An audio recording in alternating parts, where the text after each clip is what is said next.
मुंबई महानगरपालिका सफाई कामगारांसाठी 12,000 घरं बांधणार. आश्रय योजनेसाठी 1,300 कोटी रुपयांची तरतूद. आतापर्यंत योजनेचे 25% काम पूर्ण. मुंबईत म्हाडाकडून पुन्हा घरांची लॉटरी काढण्याच्या हालचाली सुरू. लवकरच लॉटरीची घोषणा होणार. 2-3 वर्षांमध्ये ही घरं पूर्ण होणार. महानगर प्रदेशामध्ये आंतरराष्ट्रीय दर्जाची 7 व्यापार केंद्र. मुंबई महानगर प्रदेशाचा ग्रोथ हब म्हणून विकास करण्यात येणार. MMRDAचा अंतिम आराखडा तयार. समृद्धी महामार्गाशी जोडण्यासाठी वाढवण बंदर इगतपुरी दरम्यान 118 किलोमीटर लांबीचा द्रुतगती महामार्ग बांधण्यात येणार. महामार्ग कार्यान्वित झाल्यास वाढवण बंदर इगतपुरी अंतर केवळ 1 तासामध्ये पार होणार.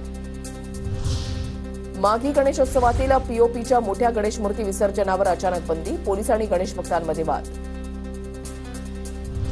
मुंबई महानगरपालिकेच्या प्रसूतीगृहांमध्ये महिलांची कर्करोग तपासणी करणार. प्रसूतीगृह आणि आरोग्य केंद्रांमध्ये मुख, स्तन आणि गर्भाशयाच्या कर्करोगाची तपासणी करणार. फेब्रुवारीच्या अखेरीस सुविधा सुरू होण्याची शक्यता. ठाणे जिल्ह्यामध्ये 10वीच्या परीक्षेसाठी 338 केंद्र तर 12वीसाठी 197 परीक्षा केंद्रांची व्यवस्था. परीक्षा कॉपीमुक्त करण्यासाठी भरारी पथकांची नजर असणार. परीक्षा केंद्रांवर संशयास्पद हालचाली होतील त्या केंद्राची मान्यता कायमची रद्द करण्याचा इशारा. कल्याण स्टेशन परिसरामधील रिक्षा चालकाची दादागिरी. रिक्षा चालकाचा टॅक्सी चालकावर प्राणघातक हल्ला. महात्मा फुले पोलीस ठाण्यामध्ये गुन्हा दाखल. प्रवासी घेण्यावरून वाद झाल्यानं मारहाण.